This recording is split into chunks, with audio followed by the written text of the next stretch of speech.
«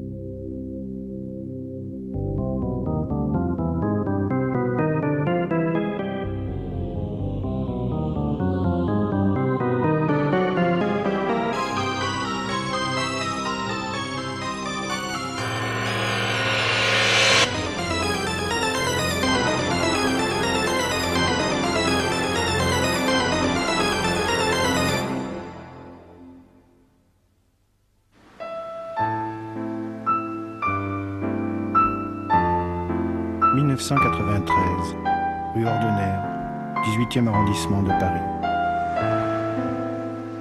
L'inscription qui orne cette façade ressemble à celle d'un monument aux morts, comme si ceux qui demeurent dans ce lieu étrange étaient déjà avalés par le temps et l'oubli. Mais Aline Gagnière, qui vit ici, est bien vivante. Et si notre siècle l'a méconnue jusqu'à présent, elle oppose à cette méconnaissance une résistance silencieuse. Elle pourrait avoir pour devise « Incognito ergo sum », elle qui n'a pas encore été reconnue à sa juste valeur, bien que née en 1911 et créant depuis bientôt 70 ans une œuvre riche et fascinante. Peu vendue car peu exposée, elle se tient à l'écart du monde, dans la solitude, et ce mot lui convient puisqu'il commence par une note de musique et finit comme étude. Vous avez commencé à peindre à quel âge ? À 15 ans, je pense, j'ai toujours dessiné. Au grand désarroi de ma mère, qui trouvait ça complètement absurde et ridicule. Mais il n'empêche que dès que j'avais un bout de papier, un bout de crayon, j'ai toujours dessiné. Et puis un jour, j'ai fait de la peinture. Vous n'avez pas de pris de cours aux Beaux-Arts, de choses comme ça? Oh non, moi j'ai travaillé avec des peintres. Oui. J'ai d'abord commencé à dessiner toute seule, puis après j'ai fait la connaissance de peintres et j'ai travaillé avec des peintres. Mais je suis jamais passée par l'école des Beaux-Arts. Quand j'étais jeune, je faisais de la peinture onirique et on m'a dit un beau jour que c'était surréaliste. Et comme je ne connaissais pas le surréalisme, tout de suite je me suis dépêchée de savoir ce qu'était le surréalisme. Et en effet, ça ressemblait beaucoup au surréalisme. Alors on m'a mis un petit écriteau dans le dos à ce moment-là, surréaliste. C'était à quelle époque? Bon, c'était avant la guerre. C'était en 1938, quelque chose comme ça. J'ai même exposé avec les surréalistes. Labisse, Max Ernst, j'ai rencontré Max Ernst aussi. Enfin, je les ai rencontrés presque tous, hein, en vérité. Mais j'ai jamais fait partie du groupe surréaliste. Moi, j'ai fait partie d'un groupe surréaliste révolutionnaire. Nous, on trouvait déjà que Breton était encrouté. Enfin, il faut bien s'amuser quand on est jeune. Et c'est pas mal de remuer les gens. Ce qui n'a pas remué grand-chose, parce qu'il y a toujours des surréalistes qui croient aux mêmes formules et qui continuent dans le même système. Moi, il y a longtemps que j'ai dépassé tout ça. Bon, enfin, c'est amusant d'avoir une étiquette à un moment, mais pas pour longtemps. Puis un beau jour, j'en ai eu assez, j'ai fait des tableaux objets. Des tableaux généralement de colère et des morceaux de verre, des clous, des trucs trouvés par terre, dans les poubelles. Oui, j'en ai fait une série.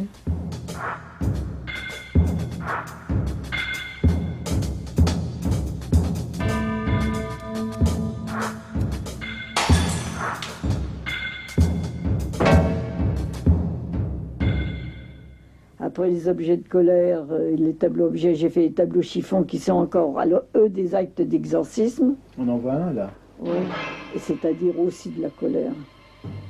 C'est-à-dire, bon oui, j'ai représenté ce qui m'entourait. En le froissant, en le chiffonnant, c'est ça? En le froissant, en le chiffonnant, en mettant des clous, en mettant de la colle, en montrant aux gens leur vrai portrait, leur vraie gueule. Ce qui était drôle quand j'ai fait ces tableaux chiffons, c'est parce que les reliefs sont durs et en vérité sont faits en chiffon. Alors il y avait aussi le jeu de rendre dur des choses molles comme le chiffon. Ça, c'était aussi une façon de jouer avec les choses.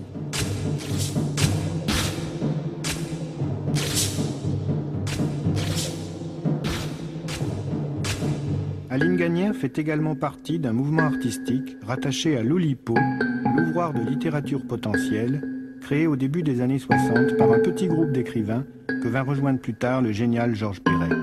La littérature potentielle produit des œuvres bâties sur des contraintes extrêmement rigoureuses. L'hypogramme, écrit en omettant une ou plusieurs lettres, vers euryphalique comprenant des mots au nombre de lettres décroissant ou croissant, palindrome se lisant à l'endroit ou à l'envers, ou quantité d'autres règles. Loin d'être gratuites ou vaines, ces contraintes obligent l'écrivain à effectuer une incroyable gymnastique littéraire, productrice de tournures et d'inventions inédites qu'on chercherait en vain dans un texte ordinaire. Des peintres, dont Aline Gagnaire, ont imaginé eux aussi de s'imposer librement des contraintes. Ils ont créé Loupimpo.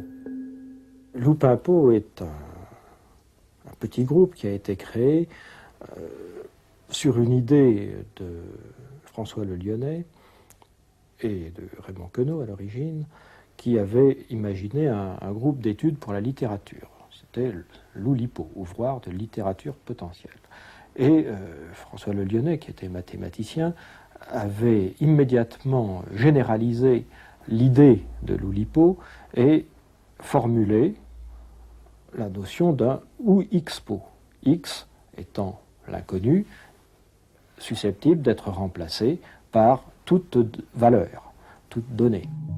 Ça, c'est donc justement une création d'Aline dans le cadre de Loupimpo. C'est donc, ça s'appelle... On l'a appelé un polyptychon parce que c'est comme un polyptyque, il y a des quantités de volets. Alors expliquez-nous.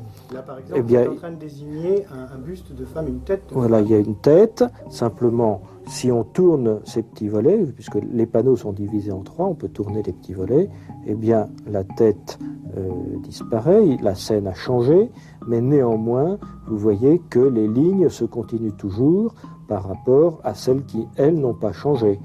Et en l'occurrence, ce qui était une tête est devenu un vide entre le bras d'un personnage et puis d'autres formes. Et alors cette œuvre comporte ainsi plein de petits volets. Plein de petits volets que l'on peut faire tourner l'un ou l'autre, une fois, une autre fois. Les pieds changent, les formes évoluent. Là, et tout d'un coup, il y a un personnage qui apparaît la tête en bas.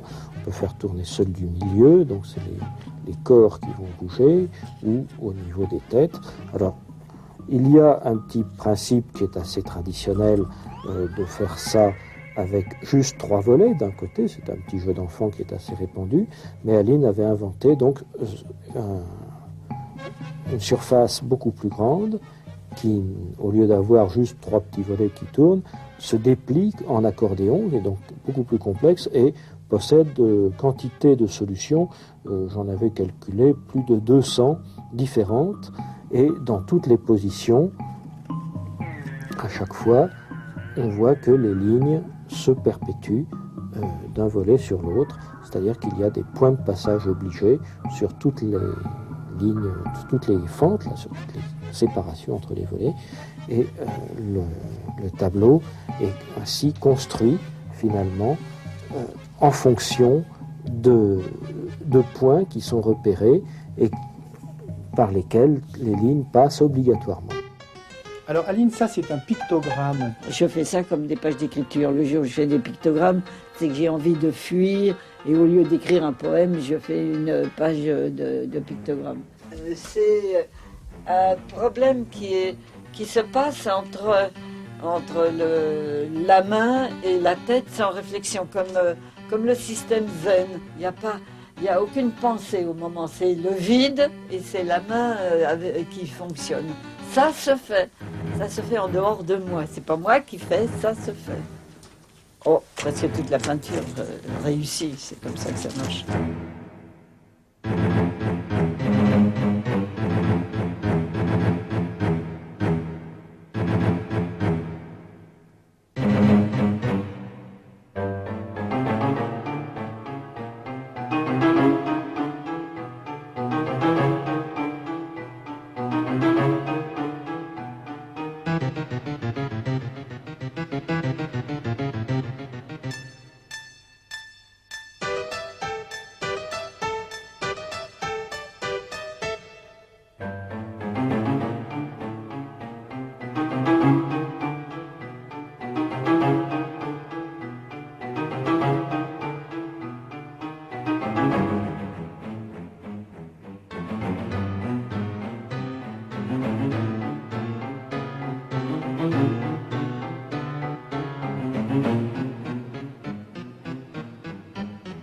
dites que toutes ces différentes périodes, c'est la même chose. Qu'est-ce qu'il y a de commun entre toutes ces périodes?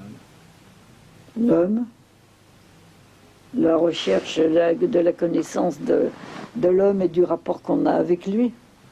Enfin, l'homme, pour moi, c'est souvent la tête, parce que je pense que la tête, c'est là où se passent toutes les choses. Hein. Bon, vous allez me voir travailler, mais en vérité, c'est pas comme ça que je travaille. Et je ne peux faire qu'une chose très approximative. Je vais vous faire un beau portrait d'une jolie dame.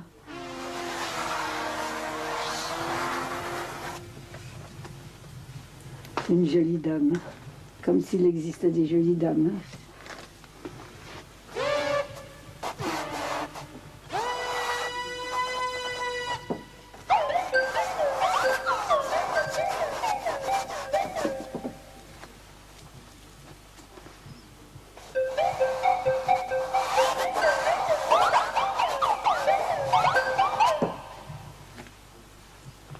Je vais mettre un petit peu.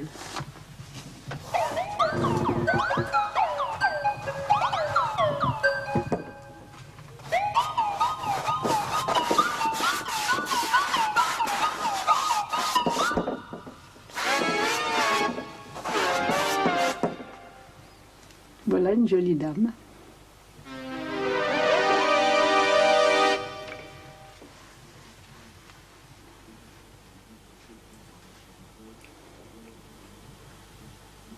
C'est moi ou c'est le portrait?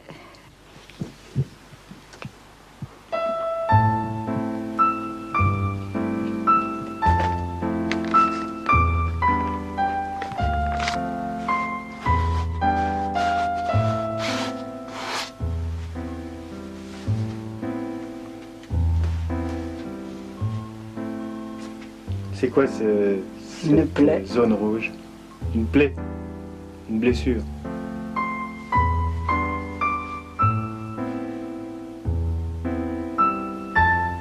On retrouve encore cette notion de violence, de combat, de blessure, de coups portés. La vie n'est pas douce, hein. Il faut le savoir. Il y a toutes les blessures que nous portons qui sont invisibles, mais dont nous avons des cicatrices qui font toujours aussi mal d'ailleurs. Nous sommes comme des éléphants dans une grande forêt avec plein de chasseurs. Ce sont les flèches. C'est vrai qu'il y a des gens qui n'ont jamais vu une flèche de leur vie. Des revolvers que dans les films au cinéma, les films américains, pam, pam, pam, pam. Et puis c'est bien parce qu'après ils se relèvent. Et puis ils vont déjeuner. Et on recommence. Je pense que le monde est carnivore. Autrement, il ne pourrait pas vivre pour l'instant, parce que nous sommes encore que des... Nous sommes beaucoup trop prisonniers de la matière, de la possession, de posséder les autres, les vouloir à soi. Il suffit d'écouter les gens parler. Mon mari, ma femme, mon bébé, mon petit chien. Mon tableau? Non, c'est pas à moi le tableau. Le tableau, je le fais, mais il est fait pour partir ou pour être détruit, mais surtout pas dans la possession. Je ne suis pas dans ce domaine-là. Je ne suis pas dans cette dimension-là. C'est pour ça que je dis que je ne suis qu'un instrument. Je suis l'instrument d'un grand concert, comme ça, je suis un instrument qui joue son petit air à l'intérieur d'un grand orchestre.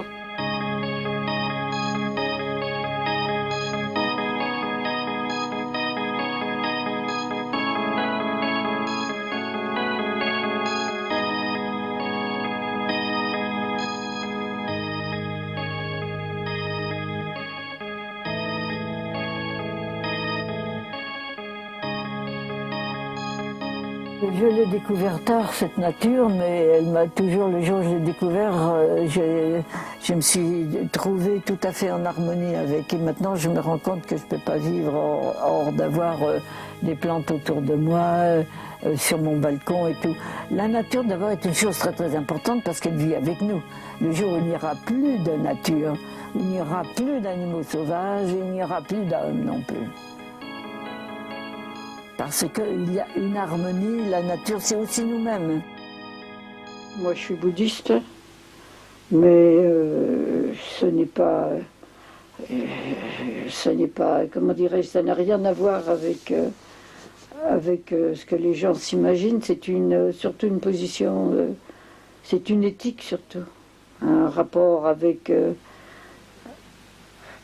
monde qui est assez différent, dans le sens qu'il n'y a pas de péché. Le péché, c'est... on ne nous interdit pas de... On est responsable de nos actes dans le bouddhisme. Les actes que nous faisons, nous en sommes responsables. Nous ne serons pas punis, on n'ira pas en enfer, on est bien punis par nous-mêmes. Il y a un karma qui... Comment ça se passe, cette question du karma, justement? Je voulais vous poser la question. Oui, il n'y a pas que dans le bouddhisme que le karma existe. Oui, bien sûr, mais comment ça se passerait alors? Donc on ne sait pas grand-chose. Il n'y a que les actes mauvais que nous avons faits, nous sont restitués, c'est-à-dire nos difficultés sont dues à nos karmas intérieurs. Et ce que nous appelons la chance sont dues aussi à la qualité de nos karmas, de nos vies antérieures.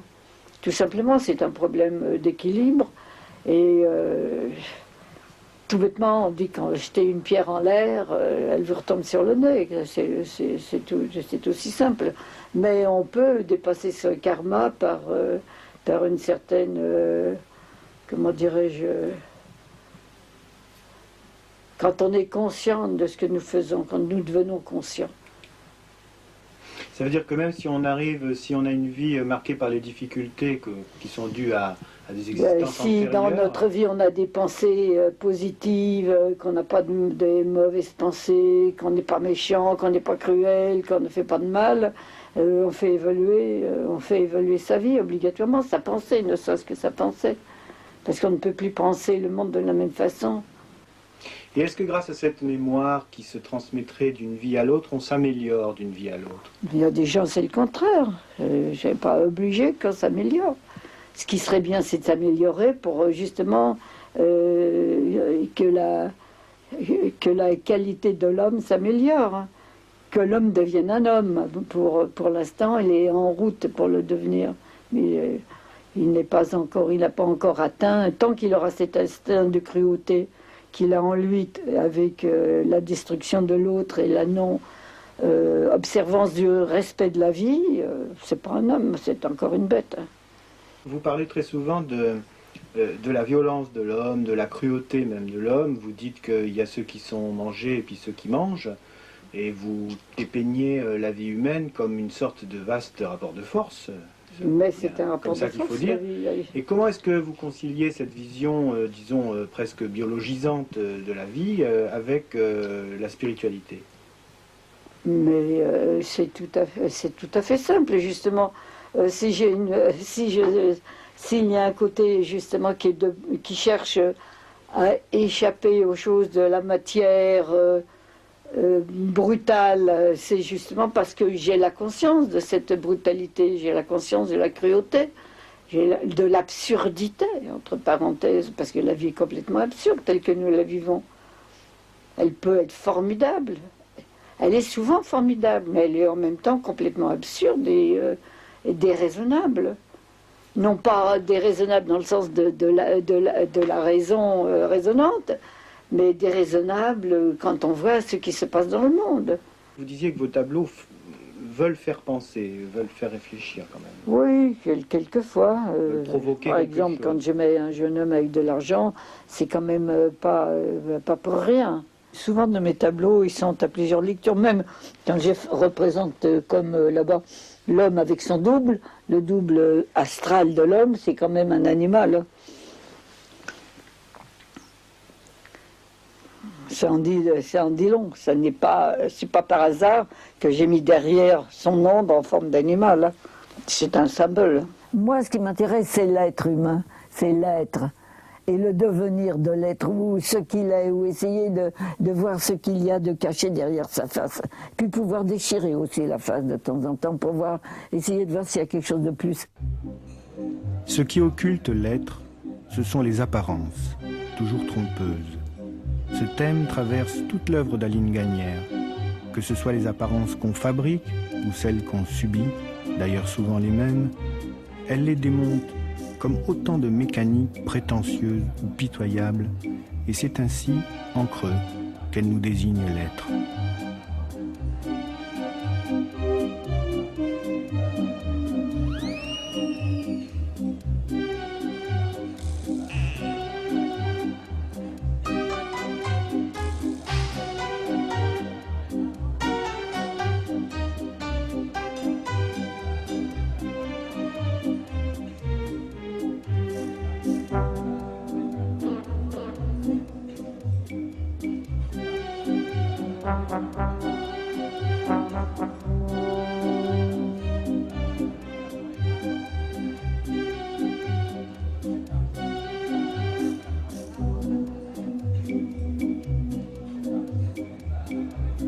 Même invisible sous ses masques, l'obstination d'Aline Gagnaire à les lui arracher témoigne de sa foi en une vérité transcendante.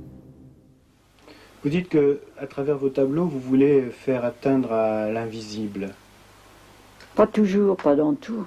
Pas dans tout. Enfin, Je pense quand par je exemple à faisais vos tableaux blancs. les tableaux blancs, oui, parce que ça sont des tableaux de méditation. Puis c'est aussi des tableaux qui peuvent être lus par tout le monde, puisqu'on peut les lire en les touchant. Mais ça émerge aussi du silence, c'est aussi des choses de silence, parce que j'adore le silence. Ce sont des choses de silence, mais c'est aussi c'est une bouche qui s'exprime, c'est le verbe. C'est aussi la création. La verticalité, c'est la montée de la matière vers autre chose que la matière elle-même, c'est aller dans l'infini. C'est le passage du fini, qui est la partie horizontale, constructive de la matière, et pour aller vers l'infini, qui est la ligne verticale, qui monte comme la verticalité de l'homme. C'est le côté masculin du tableau, et la base du tableau, qui étant la bouche, est le côté féminin du tableau. C'est le sexe féminin et le sexe masculin, et en même temps, c'est la rencontre des deux, qui fait la rencontre du yin et du yang, et la perfection du rapport, qui devient abstrait d'ailleurs, à partir de là.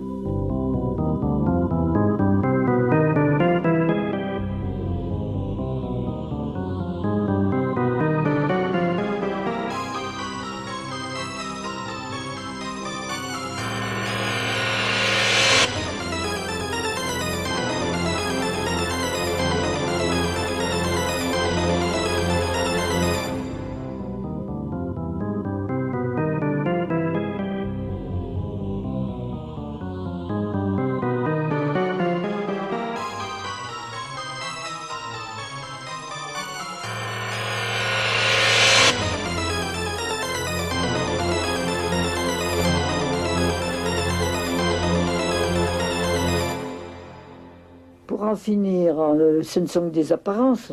Le monde, ce sont des apparences. Mais derrière tout ça, tout est construit de la même façon. Le foie est partout au même endroit, le cœur à peu près au même endroit, les reins aux mêmes endroits. Ça c'est l'égalité. Mais nous sommes tous construits de la même façon, avec des apparences différentes. Donc derrière cette tout diversité des apparences, oui. Tout est pareil. Il y a l'unité, oui, tout est pareil. Divine, tout peut-être. Et puis tout est pareil, tout est construit sur les mêmes schémas. Hein. L'ADN est le même pour tout le monde.